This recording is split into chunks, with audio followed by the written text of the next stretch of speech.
ವಿಶ್ವ ಕ್ರಿಕೆಟ್ನ ಮಿನಿ ಮಹಾಸ್ಟೇಜ್ ಪಂದ್ಯ ಭಾರತ ವರ್ಸಸ್ ಪಾಕಿಸ್ತಾನ ಇದೇ ಭಾನುವಾರ ನಡೆಯಲಿದೆ. ಈ ಪಂದ್ಯಕ್ಕೂ ಮುನ್ನ ಈಗಾಗಲೇ ಭಾರತ ತಂಡಕ್ಕೆ ದೊಡ್ಡ ಆಘಾತವೊಂದು ಎದುರಾಗಿದೆ.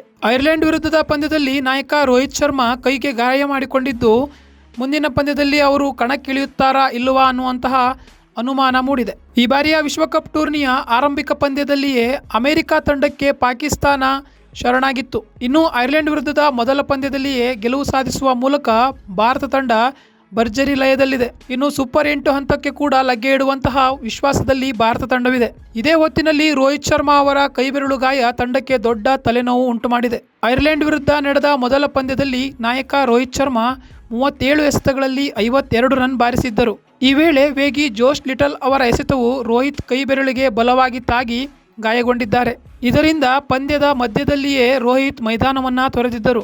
ಹಾಗಾಗಿ ಪಾಕಿಸ್ತಾನದ ವಿರುದ್ಧದ ಪಂದ್ಯದಲ್ಲಿ ಅವರು ಕಣಕ್ಕಿಳಿಯುತ್ತಾರಾ ಇಲ್ವಾ ಅನ್ನುವಂತಹ ಅನುಮಾನ ಶುರುವಾಗಿದೆ. ರೋಹಿತ್ ಶರ್ಮಾ ಗಾಯಗೊಂಡಿರುವ ಹಿನ್ನೆಲೆ BCCI ಯಾವುದೇ ಅಧಿಕೃತವಾದ ಹೇಳಿಕೆಯನ್ನ ನೀಡಿಲ್ಲ.